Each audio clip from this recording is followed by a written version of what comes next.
Salam sejahtera dan selamat hari Minggu, Bapak, Ibu, Saudara dimanapun berada. Senang sekali kita dapat berjumpa kembali dalam ibadah raya tertanggal 7 Maret di sore hari ini melalui channel YouTube GSKI Kebenjeruk. Mari Bapak Ibu persiapkan hati, waktu, dan kita hormati kehadiran Tuhan. Mari sama-sama kita tundukkan kepala, kita berdoa. Bapa di surga, terima kasih penyertaan-Mu yang sempurna dalam kehidupan kami, sehingga kami boleh ada sebagai kami ada hingga sore hari ini. Kami boleh berkumpul untuk mendengarkan isi hati Tuhan sebentar. Urapi setiap kami yang ambil bagian, teristimewa untuk hamba-hamba-Mu. Terima kasih Bapa, terima kasih Tuhan. Kami serahkan ibadah dari awal hingga selesai ke dalam tangan-Mu. Terima kasih, dalam nama Yesus kami berdoa dan mengucap syukur. Amin.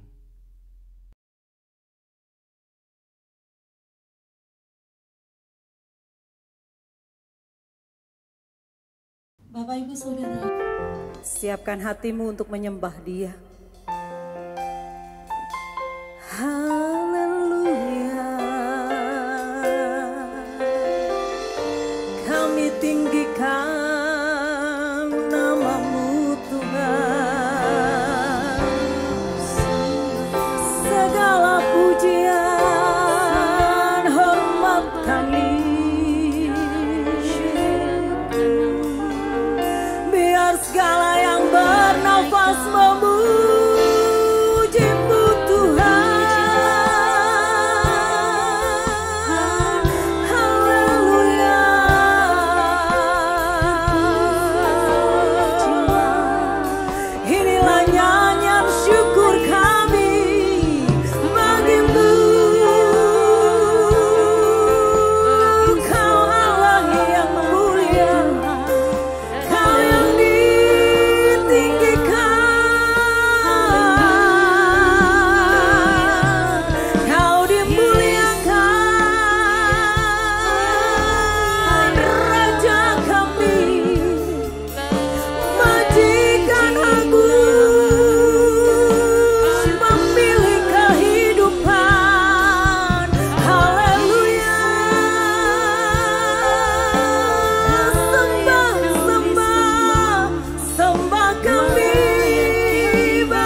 Bapak Ibu silakan duduk kembali.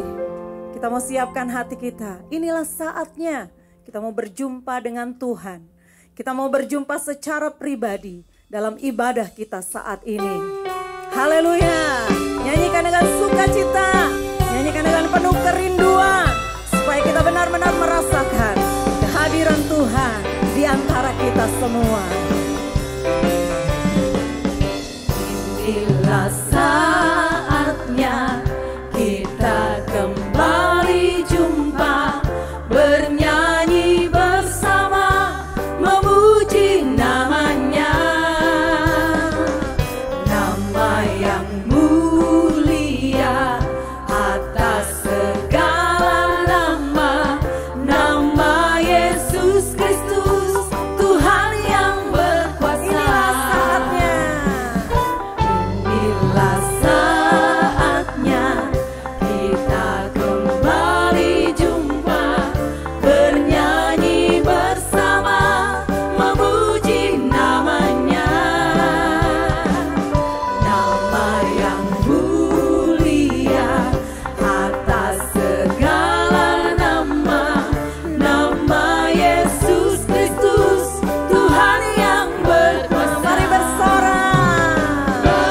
Bersoraklah hosana, puji haleluya, biar semua yang hidup puji namanya. Percaya kepadanya dengan hati bersuka, semua yang dia perbuat baik adanya. Angkatlah suaramu dengan nyanyian baru, semua umat di sini memuji-Hu. Bapak Ibu Saudara, nyanyikan pujian ini dengan sungguh-sungguh. Inilah saatnya.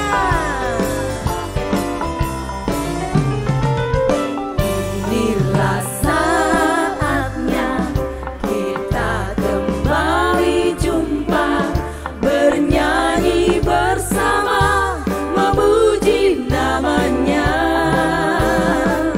Nama yang mulia atas segala nama, nama Yesus Kristus, Tuhan yang berkuasa. Bersorak bagi Dia.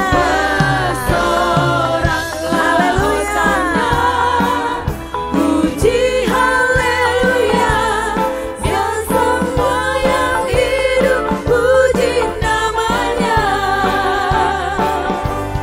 Percaya kepadanya dengan hati bersuka, semua yang dia perbuat baik adanya.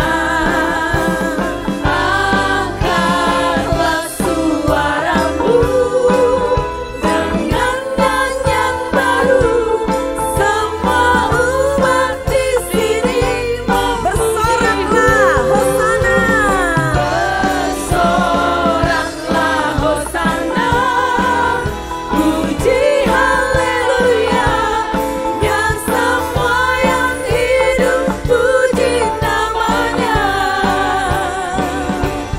Percaya kepadanya dengan hati bersuka, semua yang dia perbuat baik adanya.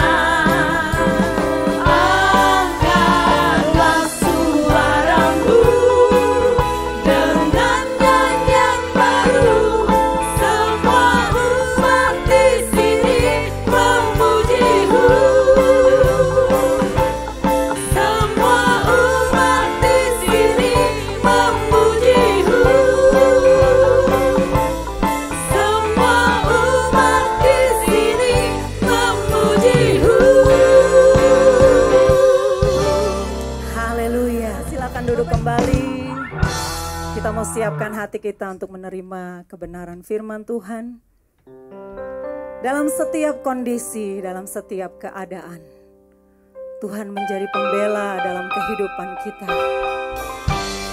Jika masalah-masalah masih kita hadapi, percayalah, lewat itulah Tuhan sedang mendidik kita. Tuhan sedang berusaha supaya kita lebih dewasa di dalam Dia. Mari terima kebenaran firman Tuhan dengan hati yang lemah lembut. Haleluya.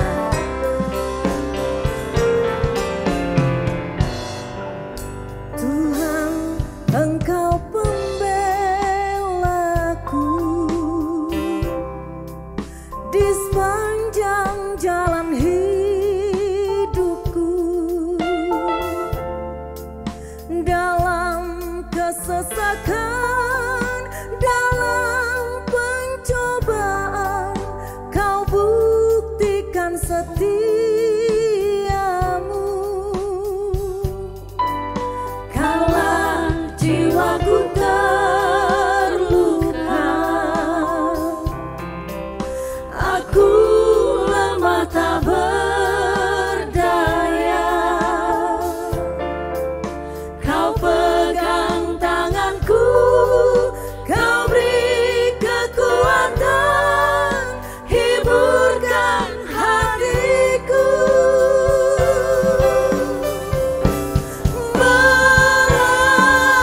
Melalui semua itu, Kau mengajarkan jalan-jalan-Mu. Dulu ku tidak mengerti mulia rencana-Mu bagiku. Semua yang telah terjadi mengubahku indah di mata-Mu. Sungguh besar anugerah-Mu, ku ingat kebaikan. Mari hayati setiap kata dalam pujian ini. Kita menyatakan kepada Tuhan, sungguh Dia pembela kita. Haleluya. Teduhkan hati kita di hadapan-Nya. Dan terimalah firman Tuhan.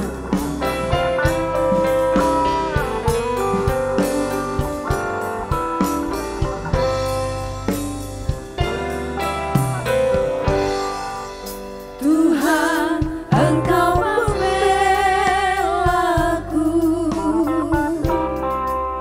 di sepanjang jalan hidupku, dalam kesesakan,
Shalom Bapak Ibu yang dikasihi Tuhan, kembali kita berjumpa pada saat ini untuk mengadakan ibadah. Mari kita berdoa sebelum berlangsungnya firman Tuhan pada saat ini. Bapa di dalam surga, kami mengucap syukur atas kebaikan yang Tuhan berikan di dalam hidup kami.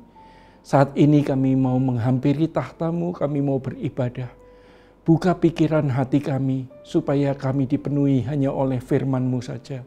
Tutup bungkus tubuh jiwa roh kami yang lemah oleh kuat kuasa firman-Mu, supaya kami bisa menikmati hidangan roti hidup ini yang telah Engkau sediakan. Letakkan hamba-Mu ini di bawah kaki-Mu Tuhan, supaya kehadiran-Mu nyata, dan bukan hamba-Mu yang berbicara, tetapi Engkau sendiri yang berbicara bagi kami semua pada saat ini. Terima kasih Tuhan Yesus Kristus. Hanya di dalam nama-Mu kami berdoa dan mengucap syukur. Haleluya. Amin. Baik, Bapak Ibu yang dikasihi Tuhan, pada kesempatan yang indah ini kita akan bersama-sama menikmati roti hidup yang telah Tuhan sediakan bagi kita semua. Pada saat ini alangkah baiknya ketika kita mulai membuka pikiran hati untuk merenungkan bagaimana keadaan kita sebagai orang-orang pilihannya. Apakah kita sudah berkenan di hadapan Tuhan atau kita masih jauh dari apa kata berkenan itu. Untuk itu Bapak Ibu yang dikasihi Tuhan, ketika kita semua sebagai orang Kristen mulai merasakan sentuhan kehadiran Tuhan yang berlangsung di dalam alam pikiran kita. Sering sekali kita tidak bisa menyikapi sentuhan Tuhan itu di dalam tindakan kita. Karena betapa lemahnya manusia. Karena betapa bahayanya dosa yang sudah menghinggapi manusia di dalam perjalanan hidupnya. Maka dari itu pada saat ini kembali kita akan mengingat apa yang pernah Rasul Paulus katakan di dalam Roma 8 ayat 7 sampai 8. Sebab keinginan daging adalah perseteruan terhadap Allah, karena ia tidak takluk kepada hukum Allah.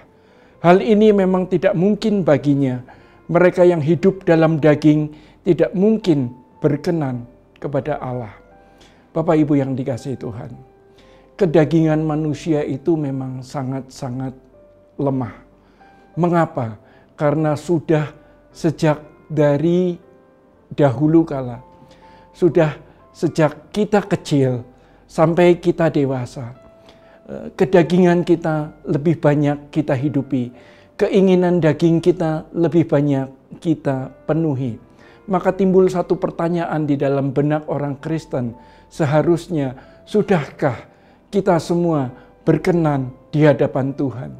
Dan baru saja tadi kita baca di dalam Roma 8 ayat 7 sampai 8 dikatakan bahwa sebab keinginan daging adalah perseteruan terhadap Allah. Ini menjadi satu kengerian. Dasar dari kita tidak bisa hidup seturut kehendak Allah karena kita bukan menjadi seturut kehendak Allah, tetapi kita menjadi seteru dari kehendak Allah. Dasarnya adalah kedagingan kita. Bapak Ibu yang dikasihi Tuhan, tidak dipungkiri bahwa kenikmatan-kenikmatan yang telah dihadirkan oleh dunia di dalam kehidupan kita menjadikan tubuh kita begitu rentan untuk disusupi dengan dosa, dengan segala sesuatu yang datangnya bukan dari Allah sendiri.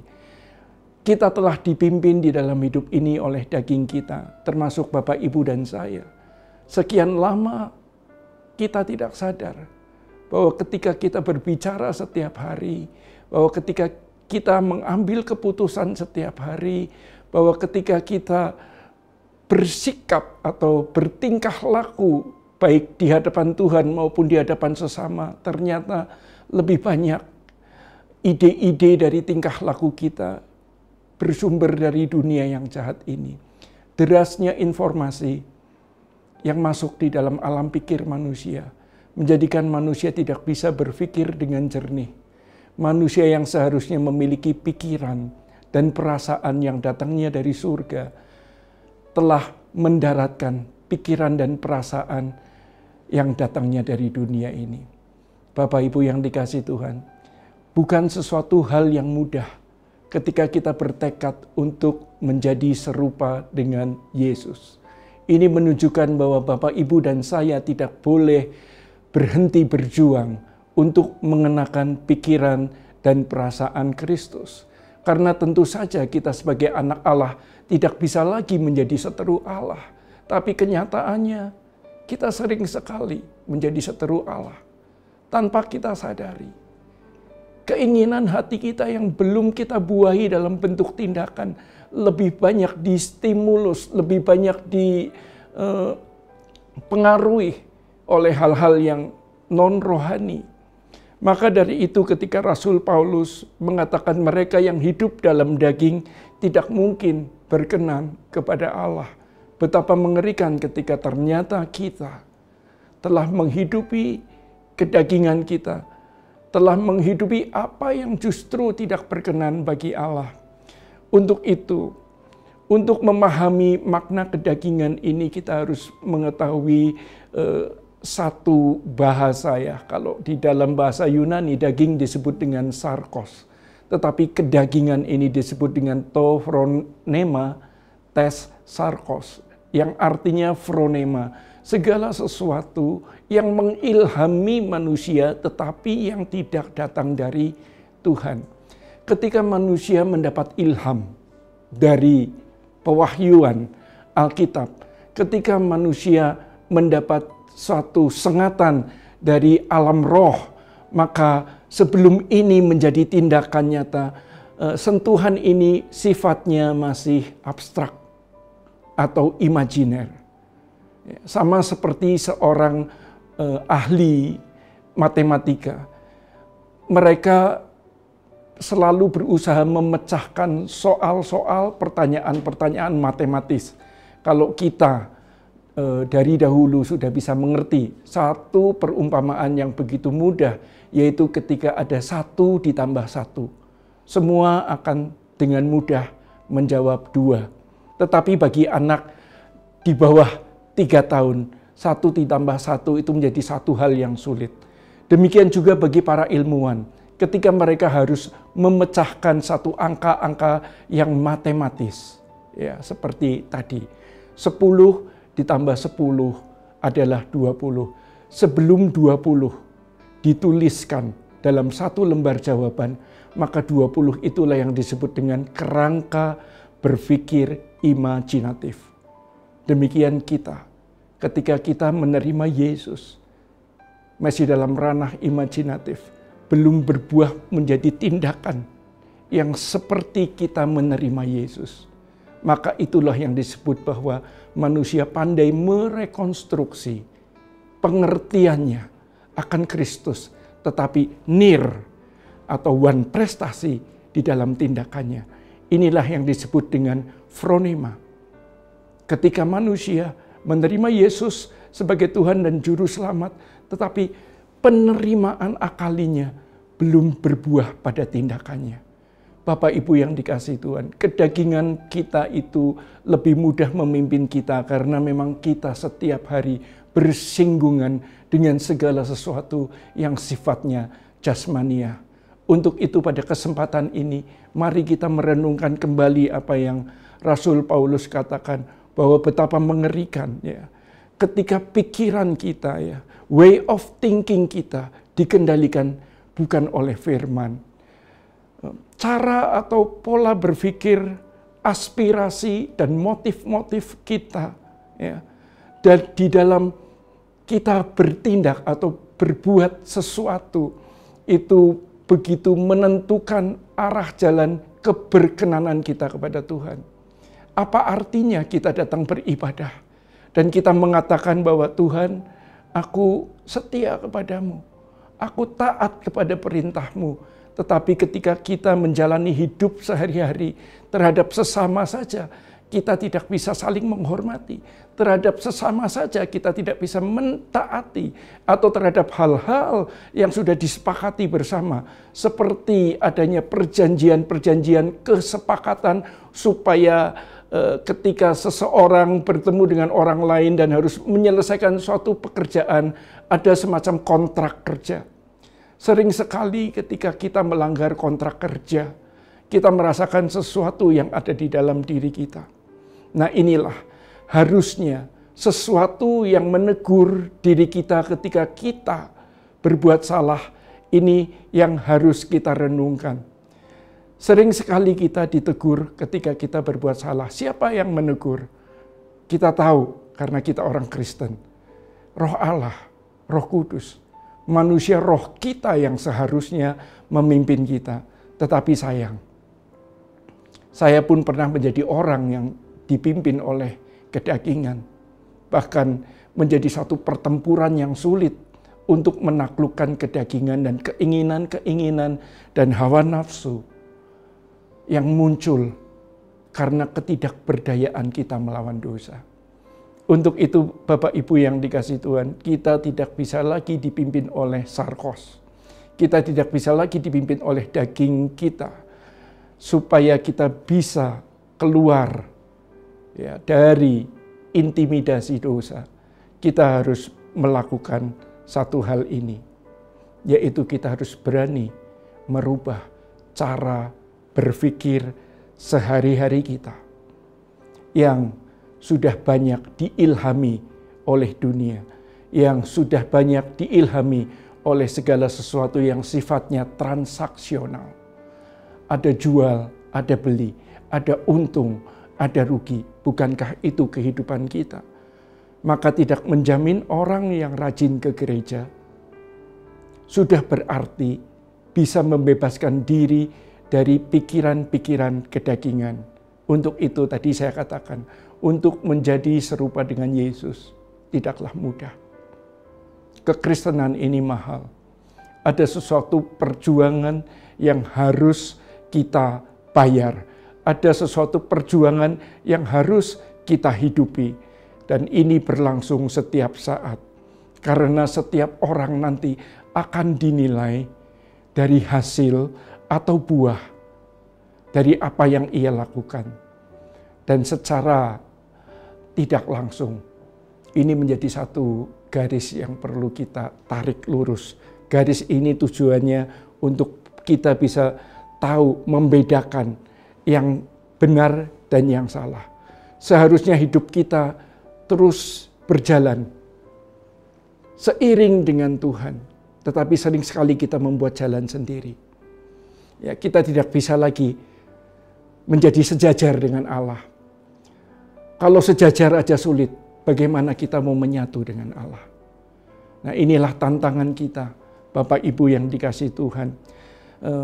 Pengaruh lingkungan, pendidikan keluarga, didikan yang dihasilkan oleh pergaulan, ini telah mewarnai kedagingan kita. Hanya orang-orang yang mempunyai keinginan yang kuat untuk menjadi serupa dengan Yesus adalah orang-orang yang bisa berkenan di mata Tuhan. Untuk itu, siapkah kita benar-benar menanggalkan kedagingan kita? Ini menjadi satu perenungan. Karena begitu sulit seseorang ya, yang tidak mau serius untuk mengenakan pikiran dan perasaan Kristus bisa menang terhadap pikiran dan perasaannya sendiri. Manusia penuh dengan tipu daya. Karena di dalam diri manusia ada satu sifat yang disebut dengan natur dosa. Kehadiran Kristus mendidik kita semua supaya kita tidak hidup di bawah pimpinan natur dosa. Orang-orang yang berkenan adalah orang-orang yang siap mengenakan kodrat natur ilahinya yang Tuhan sematkan ketika manusia diciptakan semula sebelum manusia jatuh di dalam dosa. Untuk supaya kita berkenan, maka kita harus mereka ulang, merekonstruksi kembali. Saya ambil istilah rekonstruksi. Kemarin saya membaca suatu berita pembunuhan. Ya. Ketika korban yang meninggal sudah ditemukan, lalu tersangka dan terdakwa yang membunuh sudah ditemukan, lalu polisi mengadakan rekonstruksi ulang. Polisi mulai melakukan penyelidikan, memberikan pertanyaan-pertanyaan yang detail, pergi kemana saja, jam berapa meninggalkan rumah, dan sebagainya. Ketika orang yang membunuh ini ya, dilidik, dia tidak bisa berkelit. Dan polisi sudah berhasil merekonstruksi sehingga orang ini mengatakan, iya, saya sudah membunuh. Ini alat yang membunuh dibuang di sini dan sebagainya. Kita diberi kesempatan untuk merekonstruksi kembali diri kita. Apakah kita berjalan kembali menuju rancangan semula supaya kita berkenan? Atau kita tidak mau merekonstruksi diri kita dan kehidupan kita. Kita bikin jalan sendiri. Kita buat aturan sendiri. Bapak Ibu yang dikasihi Tuhan, hebatnya adalah ketika manusia mulai memutuskan ya untuk jadi rekan sekerja Allah, ia akan memiliki gaya hidup yang baik. Mana mungkin orang yang mengikrarkan bahwa dia adalah anak-anak Tuhan, tetapi tingkah lakunya justru kontraproduktif dari anak-anak Tuhan. Untuk itu, ya, perseteruan terhadap Allah ini harus segera diakhiri. Perseteruan terhadap Allah yang datangnya dari kedagingan kita ini telah menghalangi diri kita merekonstruksi kembali siapa kita. Untuk apa kita dihadirkan di atas muka bumi ini? Saya yakin dan percaya kita dihadirkan bukan sebagai alien atau makhluk antah berantah. Tuhan pasti punya maksud dan tujuan. Nah, untuk itu tidak ada kata lain, tidak ada keputusan lain selain kita harus berani menjadi sahabat Allah. Kita harus memperkenankan hidup kita. Ini adalah satu proses. Ya. Ini adalah suatu keadaan. Ya. Ini adalah keberkenanan yang ditekankan kepada umat perjanjian baru. Yang diukur dari kehidupan menurut roh. Jadi jika firman Tuhan mengatakan umat perjanjian baru, tolok ukur keberkenanannya adalah hidup menurut roh atau hidup dengan cara berpikir Kristus. Kalau tadi phronema, kalau ini phroneo, kita harus mengenakan cara berpikir Kristus. Dan ini suatu perjuangan yang tidak mudah.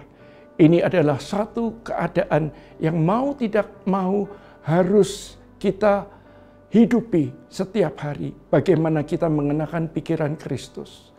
Bagaimana kita berjalan di dalam terang kasih Tuhan. Dunia membius banyak orang percaya, termasuk saya. Tetapi firman-Nya yang adalah terang, menuntun manusia batiniah kita, sampai nurani kita bisa menjadi cerdas, mengalami satu progresivitas. Jadi kehidupan keberkenanan manusia tidak berlangsung secara mistis, tidak berlangsung dari pengakuan secara alam bawah sadar. Tetapi keberkenanan manusia adalah ketika orang-orang mengalami progresivitas di dalam hidup sehari-harinya semakin menyerupai Kristus. Dan itu adalah satu target yang harus kita kenakan supaya kita berkenan. Maka di dalam Galatia 2 ayat 19-20 dikatakan, Rasul Paulus mengatakan, sebab aku telah mati oleh hukum Taurat untuk hukum Taurat, supaya aku hidup untuk Allah. Aku telah disalibkan dengan Kristus, namun aku hidup. Tetapi bukan lagi aku sendiri yang hidup, melainkan Kristus yang hidup di dalam aku. Dan hidupku yang kuhidupi sekarang di dalam daging adalah hidup oleh iman dalam Anak Allah yang telah mengasihi aku dan menyerahkan dirinya untuk aku. Bapak Ibu yang dikasihi Tuhan, ini adalah satu keadaan nyata bahwa hidup kedagingan yang dikatakan oleh Rasul Paulus harus mengalami satu pertempuran yang dimulai dari ranah imajiner di dalam pikiran kita sampai menjadi tindakan nyata. Ya, hidup berdasarkan tindakan yang diilhami dari Putra Allah sendiri. Ketika kita memiliki gairah hidup seperti ini, ya, gairah hidup yang bersumber daripada Yesus Kristus sendiri, kita akan menjadi orang-orang yang berkenan bagi Tuhan. Tentu sebelum berkenan bagi Tuhan, satu pertanyaan, adakah kita sudah berkenan bagi sesama? Atau bagaimana kita, adakah kita sudah memperlakukan sesama seperti Tuhan memperlakukan kita? Ini menjadi suatu perenungan yang harus kita hidupi. Dan sebagai anak-anak Allah, mari kita mengenakan cara berpikir yang baik dan benar. Baik Bapak Ibu, firman Tuhan sampai di sini.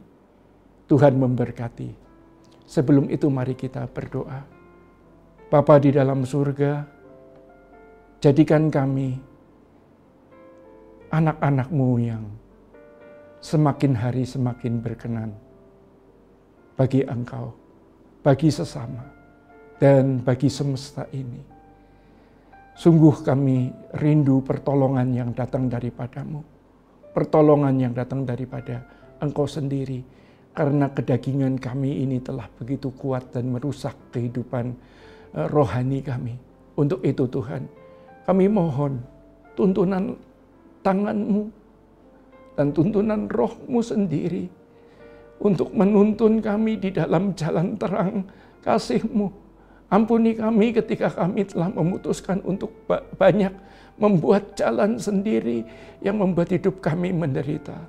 Saat ini Tuhan, kami mau menyerahkan setiap kesalahan kami, setiap kekurangan kami, setiap ketidakberdayaan kami, semua kelemahan kami serahkan ke dalam tangan-Mu dan beri kami kekuatan untuk bisa bertanggung jawab, memenuhi hidup kami sebagai orang Kristen, memenuhi hidup kami sebagai cerminan Engkau sendiri ya Yesus, dan jadikan melalui sikap hidup kami diperkenan, hidup kami senantiasa ada di dalam jalan-jalan-Mu.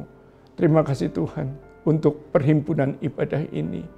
Sekali lagi, hamba-Mu selesai berbicara, namun hamba-Mu percaya bahwa setiap firman Tuhan yang sudah Engkau berikan dan Engkau tanamkan di dalam loh hati setiap kami, itulah yang akan memimpin hidup dan menyelamatkan hidup kami. Hanya di dalam nama Tuhan Yesus Kristus kami berdoa dan mengucap syukur. Haleluya. Amin.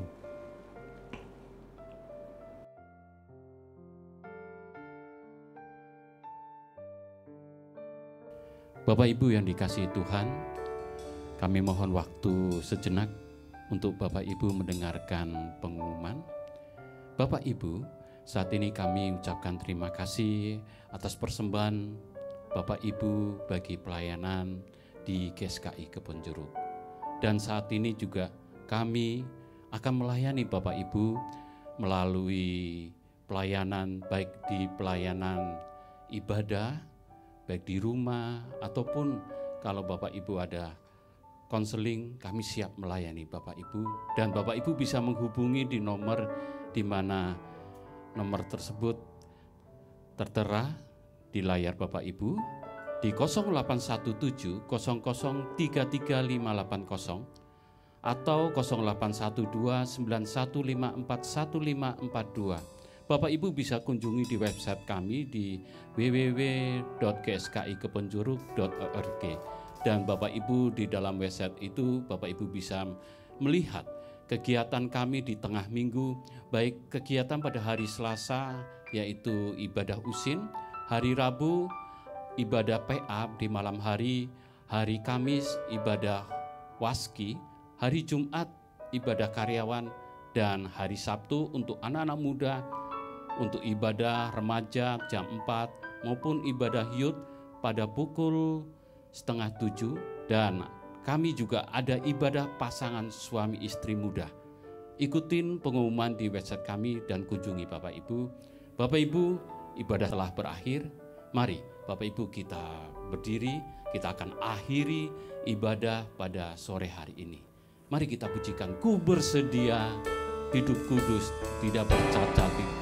Ku bersedia hidup kudus, tak bercela, takkan lagi dalam percintaan dunia. Ajak ku berpikir seperti dirimu, bawa ku Tuhan dalam perjuanganmu. Ku bersedia. Inilah komitmen kami Tuhan, untuk kami hidup kudus, tidak bercacat, tidak bercela di hadapan-Mu Tuhan. Dalam percintaan dunia, ajak ku berpikir seperti dirimu, bawa ku Tuhan dalam perjuangan. Bahwa ku Tuhan, Bawa ku Tuhan dalam perjuanganmu, bawa ku Tuhan dalam perjuanganmu. mari kita berdoa. Tuhan, saat ini kami merasakan kehadiran Tuhan dalam kehidupan kami. Kami juga merasakan zaman kasih sayang Tuhan. Tuhan, saat ini kami berdoa untuk hamba-Mu Bapak Pendeta Sutopo Tuhan, yang telah menyampaikan firman-Mu. Tuhan berkati di dalam pekerjaan, di dalam pelayanan dan keluarganya. Saat ini Tuhan, kami juga mohon kekuatan dari Tuhan pada saat kami menghadapi pergumulan demi pergumulan di tengah pandemi COVID ini Tuhan.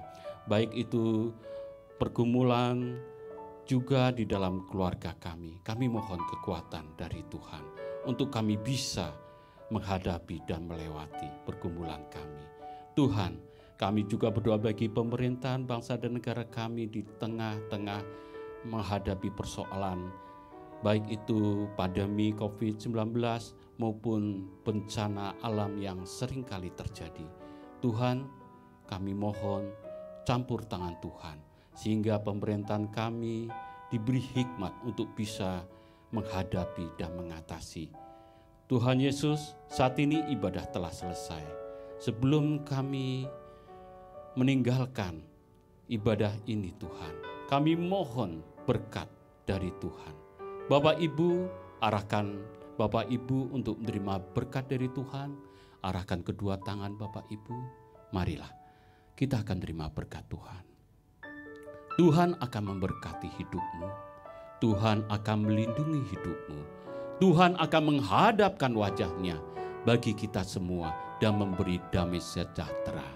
Terimalah berkat kasih karunia dari Allah Bapa, damai sejahtera dari Tuhan Yesus, dan persekutuan Roh Kudus akan memberkati hidup kita hari ini sampai selama-lamanya. Yang beriman katakan amin. Ibadah telah selesai. Bapak Ibu, Tuhan Yesus memberkati kita semua.